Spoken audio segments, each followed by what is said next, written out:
안녕하세요. 강선미입니다. 오늘은 공인중개사 기본과정 세법 13번째 시간으로 종합부동산세에 대해서 정리를 하여 보았습니다. 종합부동산세는 이 영상 하나로 전부 정리를 할 거고요. 종합부동산세의 개요 및 특징 보겠습니다. 부동산 보유자에게 1차적으로 지방세인 재산세를 부과하고 그 다음에 2차적으로 전국을 대상으로 주택 및 토지를 소유자별로 합산하여 일정액을 초과하는 경우에 이제 부과를 하게 되죠. 재산세보다 높은 초과 누진세율을 적용하고요. 인세이고 응능과세 성격의 보유세이며 국세입니다. 부과 징수가 원칙이지만 예외로 신고에 의하여 납부할 수 있고 이 경우에 무신고 가산세는 붙지 않습니다. 그리고 분할 납부제도 인정하고 있습니다. 종합부동산세의 목적은요. 고액의 부동산 보유자에게 부과하여 조세 부담 형평성을 제고하고 부동산 가격 안정을 도모합니다. 그리고 지방 재정의 균형 발전과 국민 경제의 건전한 발전에 이바지하는 것이 목적이고요. 세대의 특례, 이제 세대라는 것을 이제 정의를 해야 되는데, 만약에 혼인을 했다면, 혼인함으로써 세대를 구성하는 경우, 혼인한 날부터 5년 동안은 주택 또는 토지를 소유하는 자와 그 혼인한 자별로 각각 한 세대로 본다. 예, 집이든지, 주택이든지 토지를 소유한 어떤 남자가 또 집이든지 토지를 소유한 어떤 여자와 이제 결혼을 한 거겠죠? 그래서 이렇게 이 가정으로 보면 예를 들어 집이라고 칠 때 주택이라고 칠 때 2주택이 되느냐 그것이 아니라는 거예요. 5년 동안은 영원히는 아니고 5년 동안은 이 남자로 봐서도 이 가정을 1주택으로 보고요. 이 여자로 봐서도 이 가정을 1주택으로 본다. 1세대 1주택으로 본다는 거죠. 현재 이제 집이 2개 있어도 그런 뜻이고 5년 안에 이제 해소해야 되겠죠. 집 한 채를. 다음에 직계 존속 동거 봉양으로 세대를 합쳤다. 합가라고 하죠. 과세 기준일 현재 60세 이상의 직계 존속과 1세대를 구성하는 경우 이제 연로한 부모님과 합친다. 이렇게 생각하시면 되고 합가한 날부터 이번에는 10년입니다. 10년 동안은 역시 똑같이 그 아들 이제 그 자녀분 그리고 부모님 각각의 집이 있더라도 자별로, 그러니까 부모님으로 봐서도 한 세대, 아들로 봐서도 한 세대, 이렇게 그 합가한 자별로 각각 한 세대로 본다. 10년 동안은 그렇다. 이렇게 되고요. 과세 구분 및 세액, 과세 대상을 보겠습니다. 자, 종합부동산세는 주택에 대해서 그리고 토지에 대해서 매기는 건데요. 이제 주택에 대한 종합부동산세가 있고 토지에 대한 종합부동산세는 토지에는 재산세로 볼 때 종합합산 대상이 있고 별도합산 대상이 있잖아요.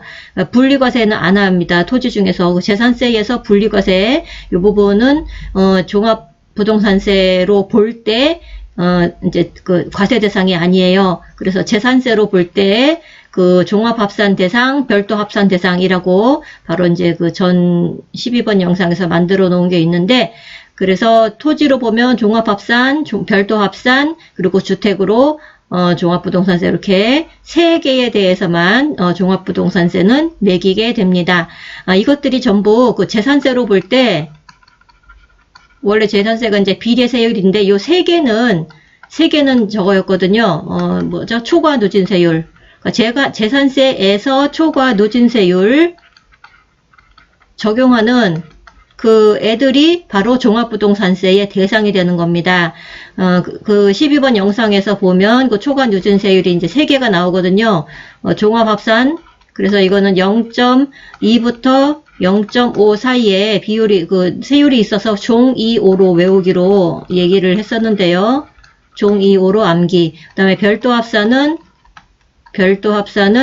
0.2부터 0.4였죠. 그래서 암기는 별 2사로 외우기로 했었고요. 별 2사.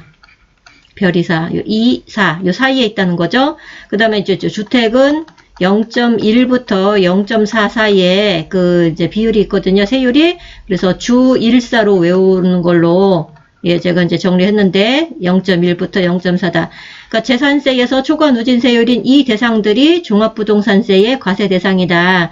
이렇게 생각하시면 좋겠습니다.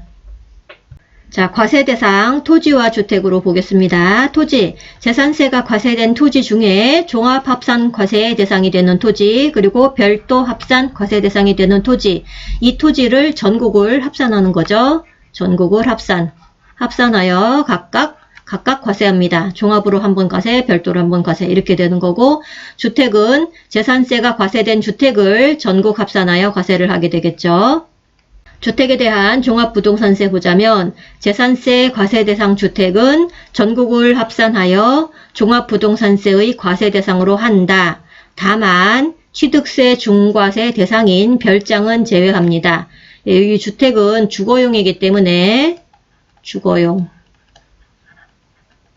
주거용이기 때문에 별장은 제외입니다. 종합부동산세 과세 대상이 아니고요. 납세 의무자, 과세 기준일 현재 주택분 재산세의 납세 의무자로서 국내에 있는 재산세 과세 대상인 주택의 공시가격을 합한 금액이 6억 원을 초과하는 자, 기준금액 이상인 자, 아까 조금 전에 그렇게 얘기를 했었죠. 6억 원을 초과하는 자가 종합부동산세 과세 대상이 되는 이제 의무자가 되는 거고, 만약에 주택을 공동소유라면 각각의 지분 비율로 안분하여서 납세 의무 여부를 판단하게 되고요. 다주택자랑 1세대 1주택자를 이제 과세 표준을 따로 보자면, 다주택자는 납세 의무자별로 주택의 공시가격을 합산한 금액에서 6억 원을 공제한 금액에 대통령령으로 정하는 공정시장 가액 비율을 곱한 금액으로 한다. 공정시장 가액 비율은 2020년까지만 해도 90%였는데 2021년에는 95%죠. 그래서 6억 원을 공제해서 그 금액에다가 95%를 곱한 금액이 되겠습니다. 6억 원 공제. 근데 1세대 1주택자이면서 단독 소유일 경우에는 세대원 중 한 명이 한 주택을 소유했다. 단독 소유일 경우에는 주택의 공시가격을 합산한 전국 합산 그 금액에서 3억 원을 공제한 후에 6억 원을 다시 공제해 주어서 총 9억 원을 빼줍니다. 9억 원을 빼준 다음에 공정시장 가액 비율 95%를 또 이제 곱하는 거죠. 그래서 지금 여기 단독 소유일 때만 9억 원을 빼주는 거기 때문에 만약에 이제 부부 공동 소유인 1세대 1주택이다. 그런 경우에는 바로 화면을 바꿔서 표에서 한번 자세히 보도록 하겠습니다. 1세대에 한 명이 단독 소유를 하고 있다. 그리고 부부가 예를 들어서 각각 2분의 1 지분으로 공동 소유하고 있다. 이렇게 한번 예를 들어보자면 20억 아파트라면 단독 소유면은 9억 원을 빼준다 그랬거든요. 그러니까 9억을 차감해서 20억에서 9억을 차감하고 11억에 대해서 이제 과세를 하게 됩니다. 근데 부부 공동 소유면 이게 20억이라면 남편이 10억을 재산 가진 거고 아내가 10억, 아내도 똑같은데 일단 남편으로 보겠습니다. 남편, 아내 각각 10억 재산으로 보고 이제 6억을 빼주잖아요. 6억을 빼줍니다. 그래서 남편에서 10억에서 6억을 빼서 4억. 남편이 이제 그 4억에 대해서 과세가 되는 거고, 근데 아내도 4억인데 아내도 똑같으니까 아내도 6억 재산이 있는 거, 10억 재산이 있는 거고 6억을 빼줘서 똑같이 아내도 4억이 과세가 되니까 남편 4억, 아내 4억. 똑같이, 그쵸? 그러면 이제 8억에 대해서 과세를 하는 거잖아요? 그래서 단독 소유보다는 이 공동 소유가 아무래도 유리하겠죠. 근데 딱 요 종합부동산세만 보면 그런데 또 그렇지도 않은 게 이 단독 소유는 또 그 밖에 공제 부분이 더 많거든요? 이 세액 공제라든지 뭐 장기, 연령 공제 뭐 이런 것들 더 있단 말이죠. 어쨌든 일단 이거로만 볼 때는 여기서 단독 소유일 땐 9억을 빼준다. 공동 소유는 부부 각각 이제 지분 비율인데 각각 여기서 이제 6억을 빼고 여기서 6억을 뺀다 뭐 그런 식인 것 같아요. 12억 만약에 아파트다. 그럴 경우에는 12억에서 9억을 차감하면 3억이 되는데 이거는 과세가 되는 거죠. 근데 12억인 경우에는 똑 떨어져서 남편을 6억 재산, 아내도 6억 재산. 그래서 6억씩 빼면 여기 6억 빼고 6억 빼잖아요. 6억씩 빼면 지금 제로가 되면서 과세가 안 되죠. 그렇기 때문에 단독 소유보다는 이제 공동 소유가 유리하다. 이제 여기에만 딱 종합부동산세만 보면 뭐 그렇습니다. 그리고 사실은 원칙은 이렇게 각각 지분별로 계산하는 게 원칙은 맞아요. 근데 이제 2020년 12월 2일에 개정된 부분이 있다고 해요. 그것이 뭐냐 하면 공동 소유의 경우에도 단독 소유 9억 원 차감. 우리는 1세대 1주택이다 라든지 이제 그런 것까지 다 해서 이 단독 소유 9억, 우리는 9억 차감을 해서 계산을 하고 싶다. 뭐 이런 식으로 선택을 할 수 있게끔 개정이 되었다고 합니다. 뭐 이 부분에 대해서 저는 그렇게 뭐 자세하게는 모르겠는데 강사님이 그런 말씀을 해주셔서 일단 정리를 해서 써보았어요. 그래서 원칙은 이제 그 아내 따로 남편 따로 6억씩 빼서 이렇게 하는 것이 맞지만 선택을 할 수도 있게 되었다. 이제 9억 빼는 걸로, 이 방법으로. 우리는 공동소유지만 이 방법으로 과세를 하겠다라고도 선택할 수 있게 뭐 변경이 되었다. 이렇게 나와 있다고 합니다. 예, 이제 그 종합부동산세는 전국 합산인데 합산 대상 주택이 아닌 것으로 보아주는 거. 다시 말해서 주택수에 포함되지 않는 것이 있습니다. 합산 배제 임대주택이 있는데요. 이거는 임대사업으로 보고 투기로 보지 않아요. 그래서 합산 배제 임대주택은 주택수에 포함되지 않는다. 그리고 기타 합산 배제하는 거로는 종업원에게 무상 또는 저가로 제공하는 숙소 및 기숙사라든지 미분양주택, 향교, 등록 문화재 주택 이런 것들은 합산해서 배제가 됩니다. 그리고 합산 배제 주택은 9월 6일부터 9월 30날까지 신고해야 됩니다. 신고해야 되고 주택에 대한 세율 및 세액 보겠습니다. 초과 누진세율이고 일반 지역 2주택 이하인 경우가 0.6에서 3%. 예, 법인은 무조건 최고 3%입니다. 자, 이 부분 개정입니다. 이 부분 개정인데, 여기 개정, 제가 개정 썼네요. 개정입니다. 2021년에 바뀐 부분인데, 일반 지역 2주택 이하라면 0.6에서 3% 사이에 있고요. 3주택 이상이라든지 아니면 조정 대상 지역의 2주택. 예, 2주택이라도 조정 대상 지역이면 여기로 떨어지는 거겠죠? 조정 대상 지역 2주택이라면 여기서 2배, 이렇게 2배가 뜹니다. 2배. 1.2%에서 6%까지 이렇게 됩니다. 그리고 법인은 무조건 큰수 6%를 적용하게 됩니다. 재산세액의 이중과세액 공제, 주택분 과세표준 금액에 대하여 해당 과세대상 주택의 주택분 재산세로 부과된 세액은 주택분 종합부동산세액에서 이를 공제한다. 예, 이중과세액의 이제 공제 부분이 있습니다. 주택분 재산세로 부과된 세액은 주택분 종합부동산세액에서 이를 공제하게 됩니다. 예, 종합부동산세액에서 공제하고 1세대 1주택자의 세액 공제. 자, 산출한 세액에서 다음의 두 공제액을 공제한 금액으로 봅니다. 여기에 지금 연령별이랑 그 장기 보유, 오래 보유한 거, 예, 화면이 잘렸지만 어쨌든 두 가지를 따져줘요. 따져줘서 공제할 수 있고, 이것은 100분의 80% 범위가 최대예요. 예, 중복해서 적용해주지만 맥시멈 80%다. 이게 지금 연령별이 맥시멈이 40%고 장기 보유가 맥시멈이 50%거든요. 그러면 합치면 두 개를 이제 중복이라고 그랬으니까 합치면은 90까지 되느냐? 그거는 아니라는 거죠. 90까지 되지는 않고 중복해서 적용해 주지만 최대로는 80%만 적용해 준다. 이렇게 나와 있어요. 그 다음에 이제 연령별 세액 공제랑 보유기간별 세액 공제를 화면 바꿔서 보겠습니다. 자, 1세대 1주택에서 중복 적용하는 두 가지가 연령별이랑 보유기간별인데요. 과세 기준일 현재 만 60세 이상인 1세대 1주택자는 산출된 세액에 다음의 연령별 공제율을 곱한 금액으로 합니다.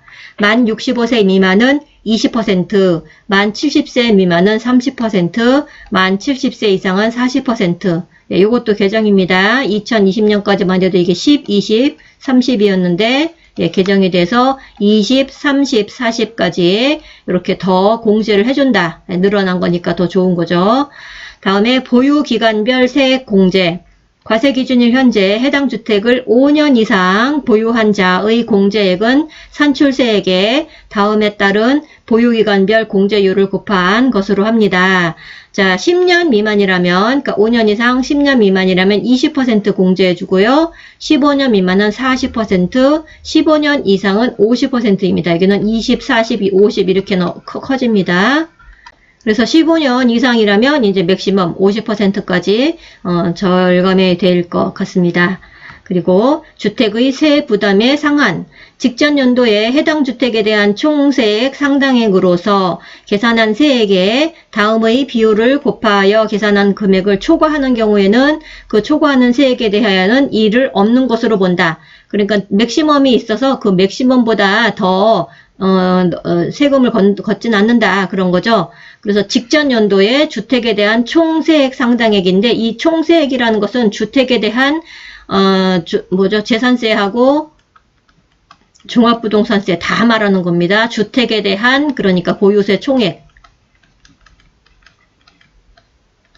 보유세 토탈입니다. 주택에 대한 보유세 토탈 그 금액에 예를 들어 150, 300, 300 이런 식으로 맥시멈, 요게 이제 맥시멈 상한선인 거죠.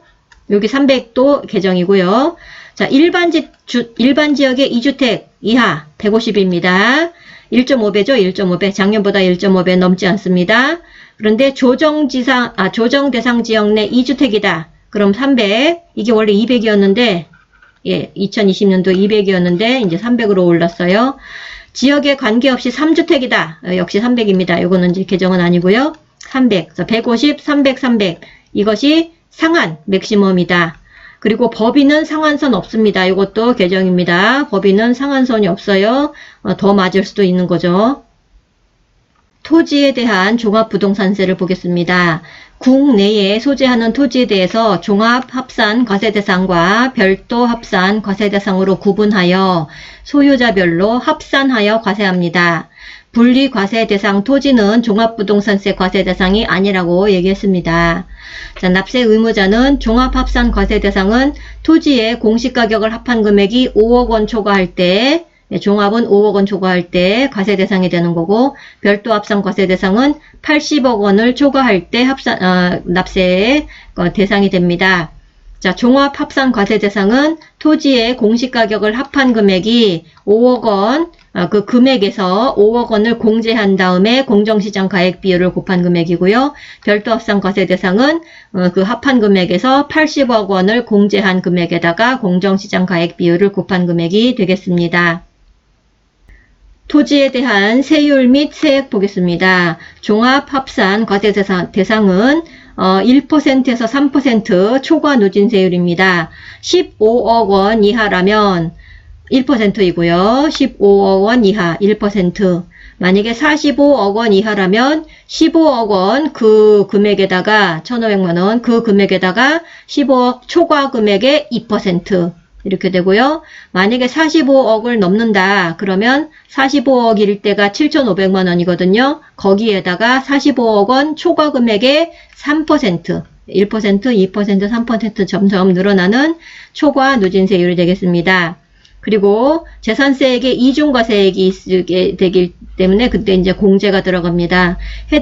해당 과세대상 토지에 토지분 재산세로 부과된 세액은 토지분 종합합산 세액에서 이를 공제합니다. 토지분 종합합산 세액에서 이 먼저 재산세로 부과된 부분이기 때문에 공제하고, 별도 합산 과세대상을 보자면 역시 초과 누진세율이고 세율은 0.5에서 0.7% 사이가 됩니다. 0.5, 0.6, 0.7 이래서 200억 이하라면 0.5%가 되고요. 400억 이하라면 200억 이하의 0.5%면 1억이 되기 때문에 거기에다가 200억 초과 부분에 대한 0.6 이렇게 되고요. 400억이 초과라면 400억일 때 2억 2천만 원이기 때문에 2억 2천만 원 더하기 400억 초과 금액의 0.7%를 또 더해주게 됩니다. 그리고 똑같이 이중과세액 공제를 해서 토지분 재산세로 부과된 세액은 별도 합산 이 세액에서 공제하게 됩니다. 그리고 토지도 역시 세부담 상한이 있습니다. 직전 연도에 해당 토지에 대해 부과된 종합 또는 별도 합산 과세대상 토지의 총세액 상당액의 그 1.5배죠. 150% 이거를 초과하는 경우에는 초과 부분은 없다고 보고 맥시멈 이거 150%를 1.5배 150%를 한다. 매겨준다. 그런 겁니다. 종합부동산세의 비과세는 재산세의 비과세, 과세면제 또는 경감 이 규정을 준용합니다. 재산세랑 똑같아요. 재산세에서 비과세이면 종합부동산세도 비과세가 됩니다. 과세기준일 및 납세지, 과세기준일은 매년 6월 1일이고요. 납세지는 주소지죠. 주소지, 거소지. 국세기 때문에 주소지, 거소지입니다. 개인 또는 비법인, 주소지 또는 거소지. 법인은 법인 등기부상의 본점이나 주사무소의 소재지. 그리고 외국 법인이나 비거주자라면 사업장 소재지나 또는 그 해당 부동산, 그 해당 부동산의 소재지가 되겠습니다. 주택이나 토지의 소재지. 종합부동산세의 징수 방법입니다. 원칙은 부과 징수입니다. 납부기간, 당해 연도 12월 1일부터 12월 15일까지 부과 징수를 하고 납세 고지서는 납부시 기간 개시 5일 전까지 발부를 하여야 됩니다. 예외로 신고납부가 있는데요. 신고납부의 신고기한은 당해 연도 12월 1일부터 12월 15일까지 관할 세무서장에게 신고하여야 되고 이 경우 부과주의 규정에 따른 결정은 없었던 것으로 본다. 신고할 때는 부과주의에 따른 결정은 없었던 것으로 보고 신고기간 내에 신고하지 아니한 경우는 납세고지서의 납부기한까지 납부하지 아니한 것으로 본다. 그래서 따라서 무신고 가산세 신고하지 않음으로써 매기는 게 무신고 가산세잖아요. 무신고 가산세는 적용하지 않습니다. 대신에 과소신고할 때는 가산세가 있어요. 과소신고 가산세 및 납부지연 가산세 이런 것은 있습니다. 일반 과소신고라면 10%죠. 그 다음에 부정 과소신고라면 40%죠. 그래서 납부지연 가산세는 미납부세액에다가 미납일수당 하루당 10만분의 25 요거를 곱하게 됩니다. 그래서 납부지연 가산세와 그 과소신고 가산세는 있다. 이렇게 알아두시고 분할납부는 화면 조금 올려서 보겠습니다. 분할납부 납부하여야 할 세액이 250만원을 초과하는 경우에는 그 세액의 일부를 납부기한이 경과한 날부터 6개월 이내에 분할납부하게 할 수 있습니다. 재산세는 2개월이었는데요. 종합부동산세는 6개월입니다. 납부하여야 할 세액이 250만원 초과 500만원 이하라면 250만원을 차감한 금액 250만원은 1차로 먼저 내야 되는 거죠. 그 나머지 250만원 빼고 나머지에 대해서 분납이 가능하고 500만원을 초과하는 경우에는 해당 세액의 절반보다 작은 금액, 절반은 무조건 먼저 내야 됩니다. 그거보다 작은 금액에 대해서만 6개월 이내에 분납이 가능합니다. 그리고 이제 부가세는 농어촌 특별세가 부가세죠. 납부세액의 20% 농어촌 특별세가 부가세로 붙습니다. 이상으로 세법 13번째 영상이었어요. 종합부동산세에 대해서 영상을 모두 마치도록 하겠습니다. 시청해 주셔서 감사합니다.